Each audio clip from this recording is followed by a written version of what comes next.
구약성경은 히브리어로 기록되어 있습니다. 종종 아람어로도 기록됩니다. 아람어는 바벨론어이기도 합니다. 페르시아어. 그곳에 포로로 오랫동안 끌려가 있었기 때문에 그곳의 언어를 사용하기도 하는 것이죠. 그러나 일반적으로는 고대 히브리어, 즉 이스라엘 언어로 기록이 되어 있습니다. 그런데 예수님 당시의 이스라엘 유대인들은 십자층을 제외하거나 바울과 같은 바리새인들과 같은 서기관들 같은 일부러 많이 배운 사람들을 제외하고는 이 히브리어를 쓰고 있는 사람이 거의 없었습니다. 일상적으로 사용하는 언어도 이스라엘 말이 아니라 아람어, 바벨론어였습니다. 마치 우리가 일제시대 때 우리말을 쓸 수 없었고 학교에서 일본어를 배우고 일본어를 사용하게 강요받았던 것처럼 이제 이스라엘은 그런 상태가 아니지만 이미 아람어를 일상어로 쓰고 있는 그런 상태가 되었습니다. 그래서 신약 성경에도 종종 아람어가 등장하기도 합니다. 예수님도 제자들도 보통 대부분의 이스라엘 사람들은 그 당시에 아람어를 썼습니다. 이스라엘 언어가 사라져 버린 것이죠. 심지어는 수백 년간 로마의 지배하에 있었기 때문에 로마의 언어인 헬라어가 거의 공용어로 쓰였습니다. 아람의 지배를 받았고 또 로마의 지배를 수백 년간 받았기 때문에 그들의 언어가 사라져 버렸고 아람어를 일상어로 쓰고 또 좀 배웠다 하는 사람들은 헬라어를 쓰게 된 것입니다. 신약 성경이 헬라어로 기록된 이유이기도 합니다. 자, 이런 역사적인 상황 때문에 히브리어로 기록된 구약 성경을 일반 사람들이 읽을 수가 없었다는 것입니다.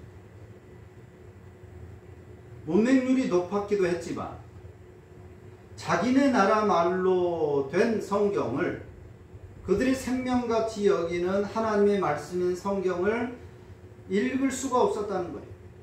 히브리어. 자, 그래서 일반 사람들 그리고 교포들 외국으로 쫓겨나갔다가 거기서 교포 2세 3세가 된 그런 사람들 하나님의 말씀을 읽어야 되는데 알려줘야 되는데 히브리어라는 글자가 이미 사라져 버렸기 때문에 또 그것을 사용하는 사람이 드물었기 때문에 모든 사람들이 하나님의 말씀인 이 구약성경 그 당시에 이 성경을 읽어야 되겠다라고 해서 모든 사람들이 대부분의 사람들이 알 수 있는 사용하는 언어가 뭐냐라고 했을 때 그것이 헬라어였다는 것이죠. 그리스어. 그래서 이 히브리어 구약성경을 헬라어로 번역할 필요가 있었던 것이고 모세오경을 시작으로 해서 긴 시간 동안 한 100여 년에 걸치는 시간 동안 조금씩 번역을 한 그 결과물이 70인역이라는 성경입니다. 셉투아전트라고 하죠. 70인역. 70인역은 히브리어 구약 성경을 헬라어로 번역한 성경입니다.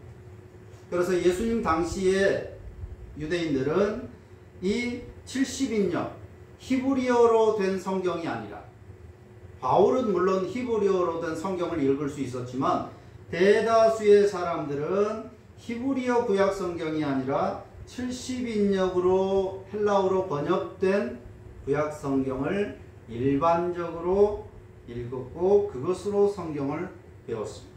이것이 이스라엘의 당시 상황이었습니다.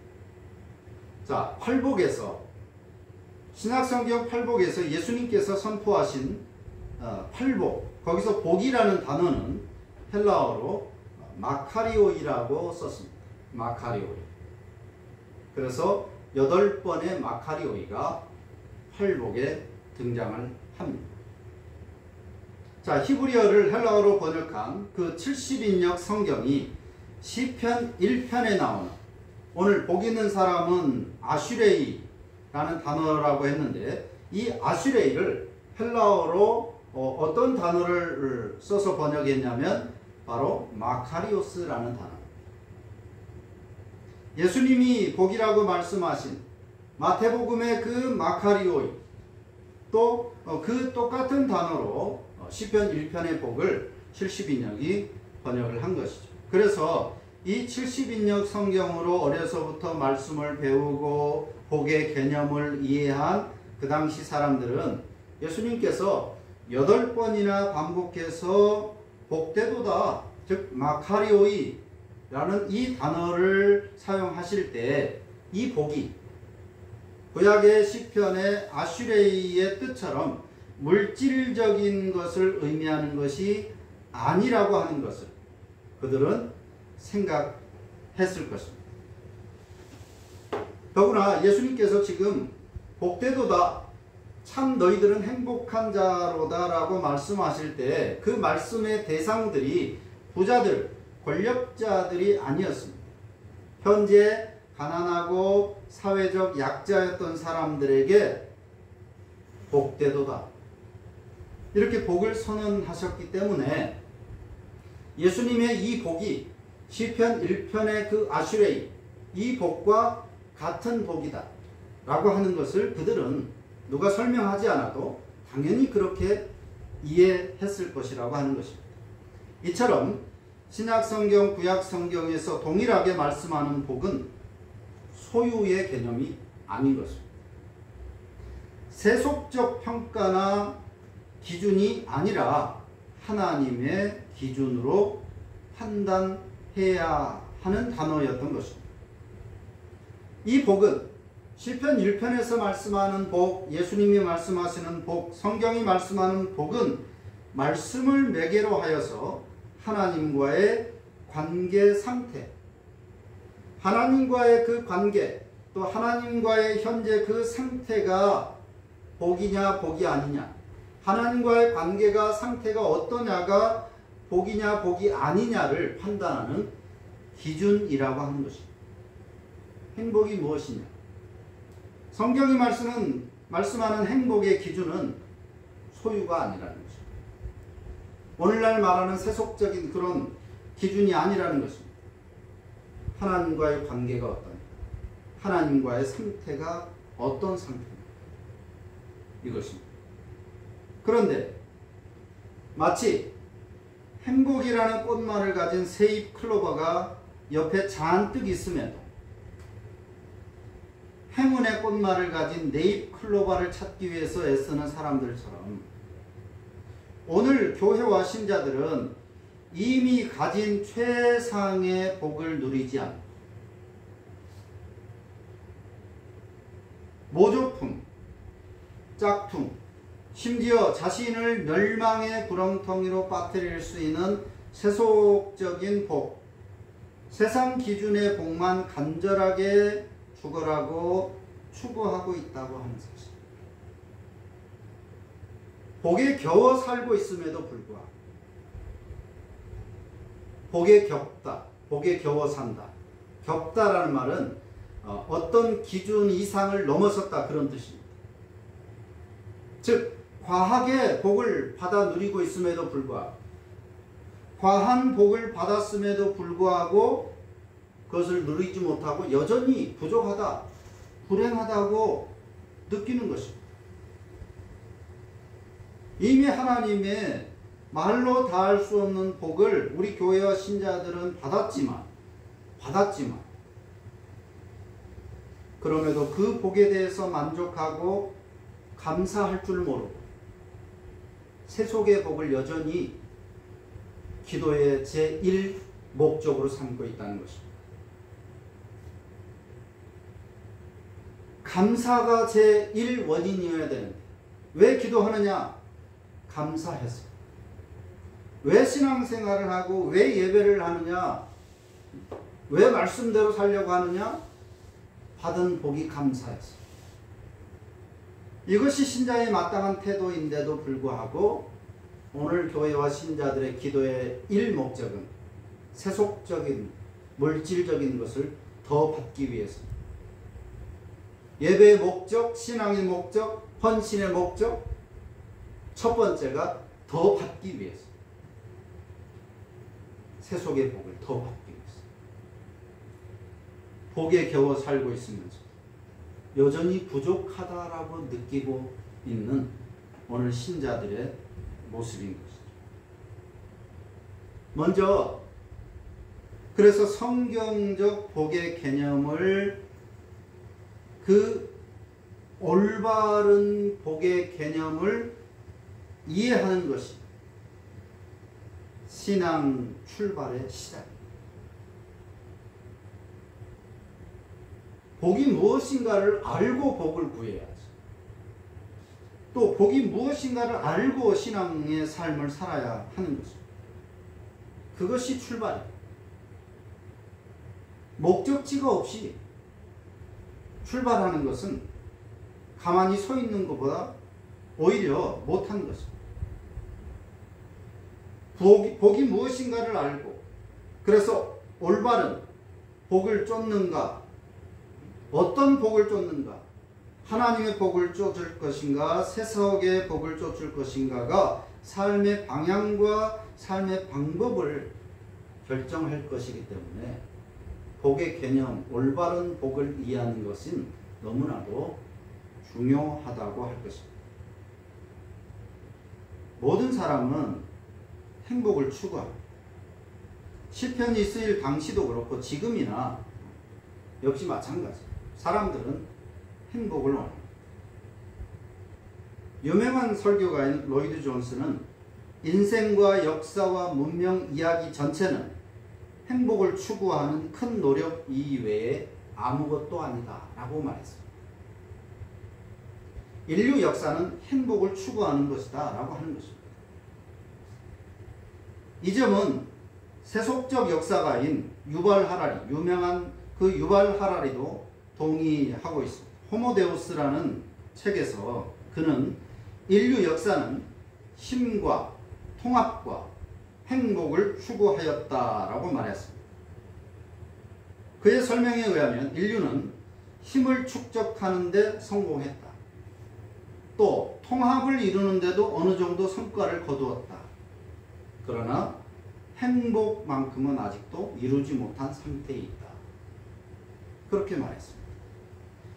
유발 하라리는 행복에 대해서 두 가지로 설명했습니다. 하나는 심리적인 것, 또 하나는 생물학적인 거죠. 먼저 심리적인 수준에서 보면 행복은 객관적인 조건보다 기대치에 달려있다. 그렇게 말했습니다. 기대치에 달려있다. 기대가 충족되면 사람은 행복해진다는 것입니다. 그래서 같은 조건에서도 행복할 수도 있고 행복하지 않을 수도 있습니다. 시험을 치러서 하나밖에 안 틀렸다. 야, 행복하다. 라고 말할 수 있는데 왜 하나를 틀려가지고 100점을 못 받았을까? 안타깝다. 그렇게 생각할 수도 있다는 것입니다. 어떤 기대치를 가지고 있느냐? 그래서 그 기대치가 충족되었느냐에 따라서 행복할 수도 있고 행복하지 않을 수도 있다는 것입니다. 그러니까 같은 조건을 가지고 있음에도 어떤 사람은 행복하다고 느끼고 어떤 사람은 행복하다고 느끼지 못하다. 오히려 불행하다고 느끼는 것입니다.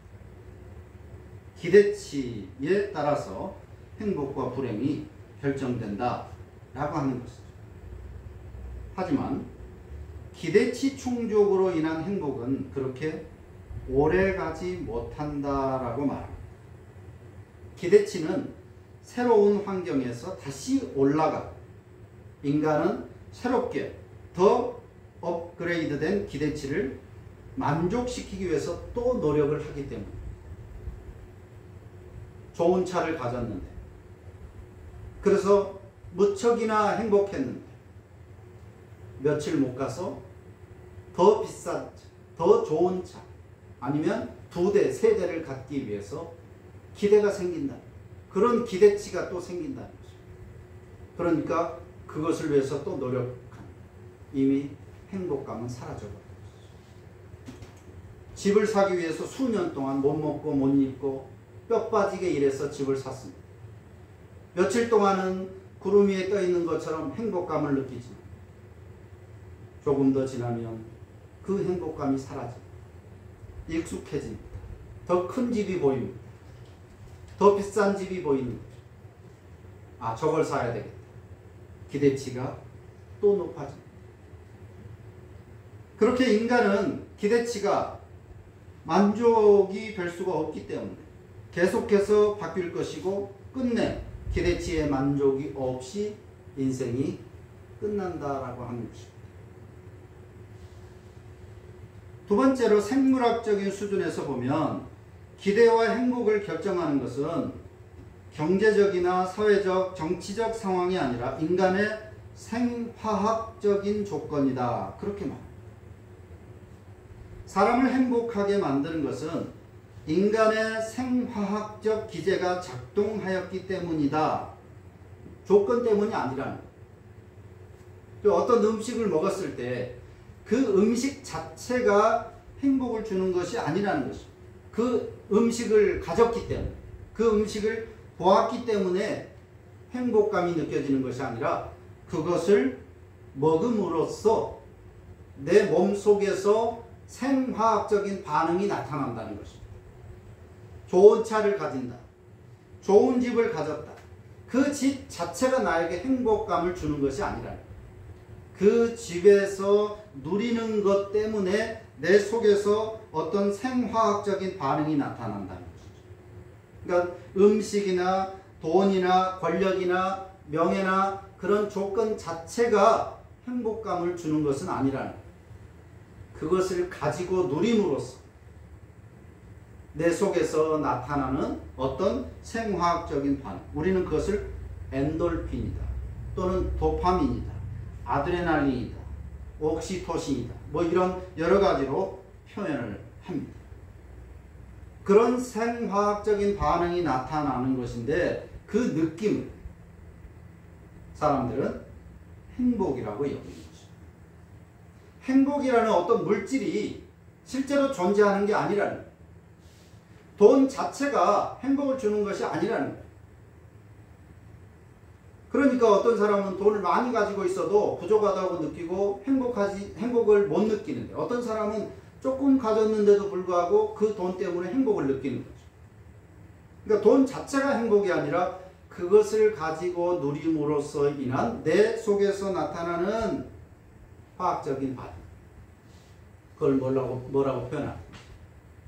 엔돌핀, 도파민, 옥시토신, 여러 가지 단어들로 표현하든지 그 생화학적인 반응을 사람들은 느낄 때 그것을 행복이라는 단어로 표현하는 것입니다. 행복이라는 물질이 아니라 그런 생화학적인 물질들을 행복이라는 단어로 표현을 한다는 거예요. 그러나 행복한 감정을 느끼게 하는 그 생화학적 물질도 계속해서 분출되지 않습니다. 만약에 그러면 인간은 과다해서 죽기 때문에.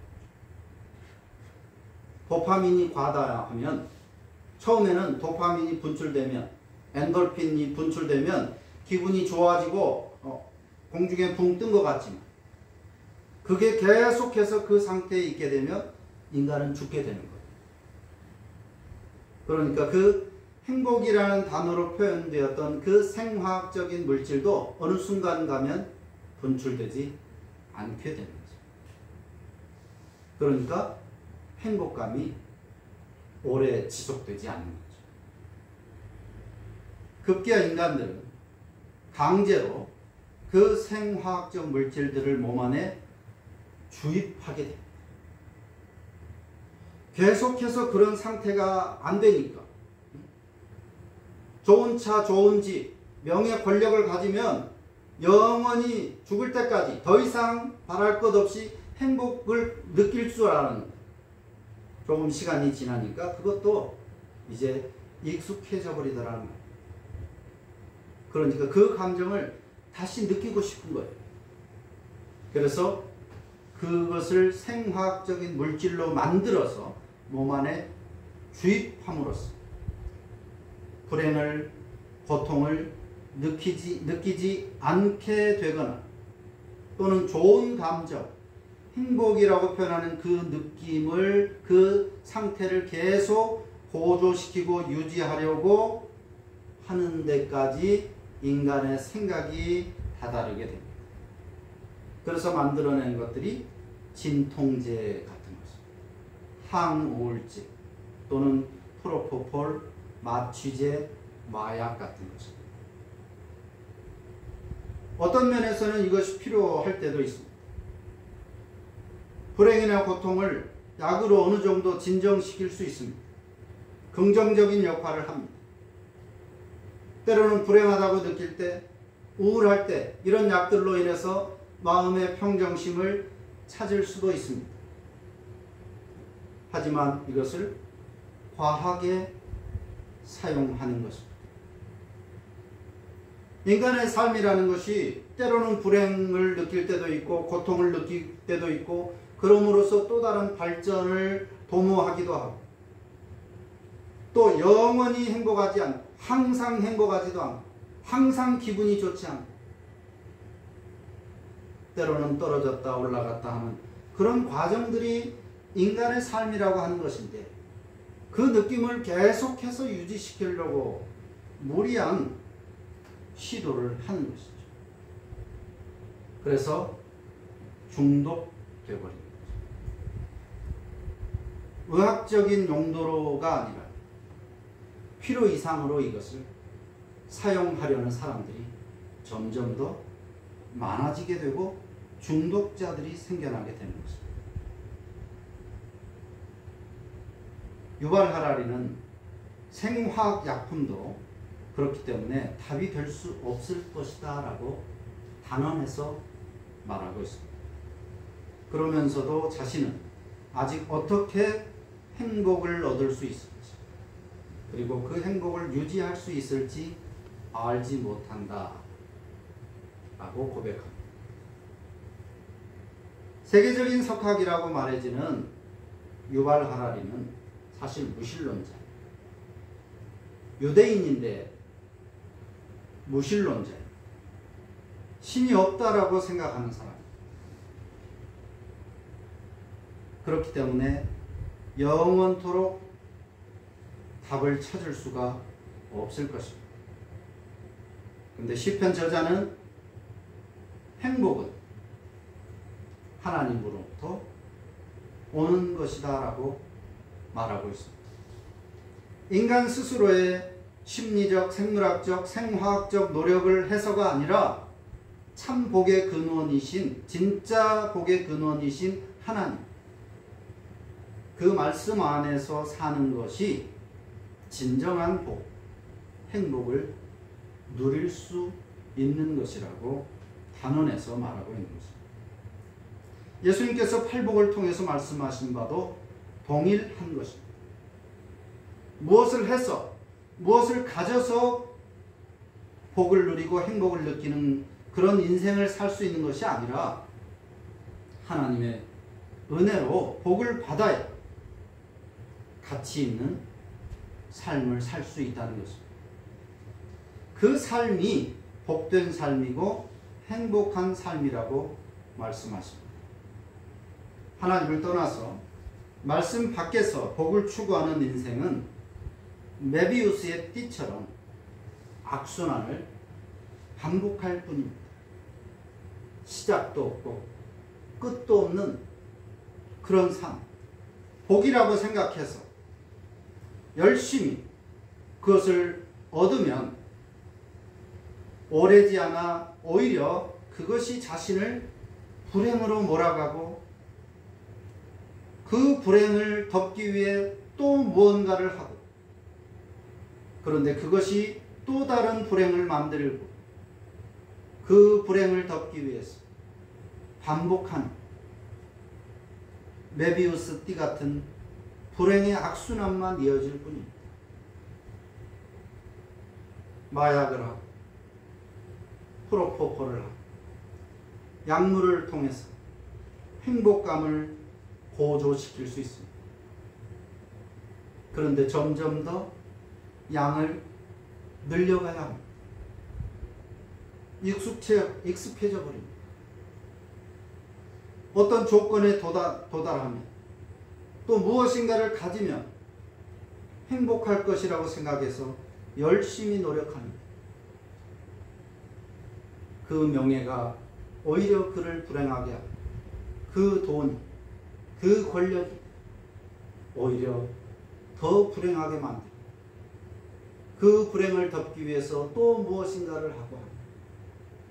끝이 없는 메비우스 띠 같은 불행의 악순환, 인류의 역사인 것입니다. 지금 이 세상이 바로 그 결과인 거죠. 높은 수준의 부귀, 안락함, 안전을 누리는 선진국의 자살률이 가난한 나라보다 훨씬 높다는 것이 나타나는 통계입니다.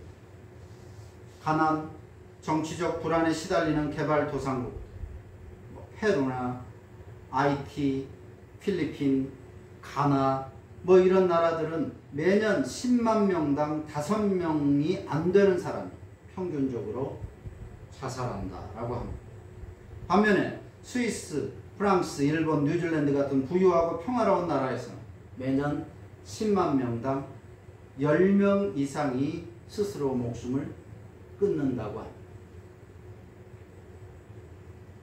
그런데 현재 우리나라는, 대한민국은 세계 경제 10위권 안에 들어서 있는 나라입니다. 그런 우리나라의 연간 자살률은 10만 명당 무려 36명입니다. 다른 선진국들이 10만 명당 10명이 평균이라고 한다면 우리나라는 36명. 행복을 위한 인간의 노력은 마치 정신병에 걸려서 자기 꼬리를 먹는 뱀, 우로보로스라고 하는데, 마치 그 우로보로스를 떠올리게 하는 그런 악순환에 처해 있음을 우리가 볼 수 있다는 것입니다. 시편 1편이 말씀하는 기준에 의하면 하나님을 떠난 악인에게는 애초에 행복이라는 것은 있을 수 없습니다. 잔머리 굴리다가 자기 꾀에 빠지, 편하고 넓은 길을 가다가 오히려 구렁텅이에 빠지, 높은 자리를 탐하다 더 아프게 떨어집니다.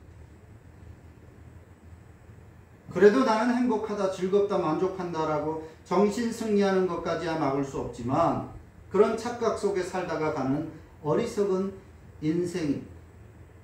바람에 나는 겨와 같이 허망한 인생이 그들의 결말이 될 것이라고 말하고 있습니다. 마라톤에서 빨리 즐겁게 달리는 것보다 더 중요한 것은 올바른 코스로 달리는 것. 올바른 길이 아니라면 빨리 달릴수록 결승선과는 멀어지는 것입니다.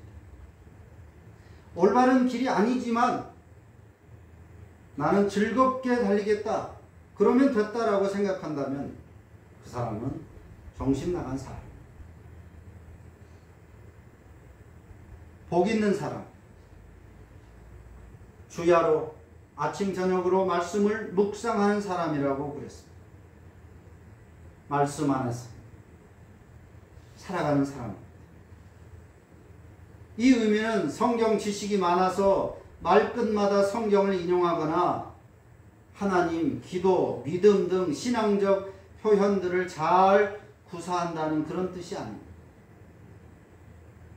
날마다 매 순간 말씀과 내 생각을 겹쳐봅니다. 나는 이렇게 하는 것이 좋을 것 같은데, 이것이 지혜로운 것 같고, 이것이 더 유리할 것 같고, 이렇게 하면 더 좋을 것 같은데, 그런 내 생각과 하나님의 말씀을 겹쳐보는 것입니다. 일치하는지, 또는 말씀의 방향과 나의 방향을 겹쳐보는 것입니다. 나는 지금 저 목표를 향해서 이렇게 가고 있는데 하나님의 말씀에 합당한 길일까? 올바른 길일까 겹쳐보는 것입니다. 늘 이렇게 말씀과 내 생각과 또 말씀의 방향과 나의 방향을 겹쳐보고 다르다면 틀림없이 내 생각이 내 방향이 틀린 것입니다.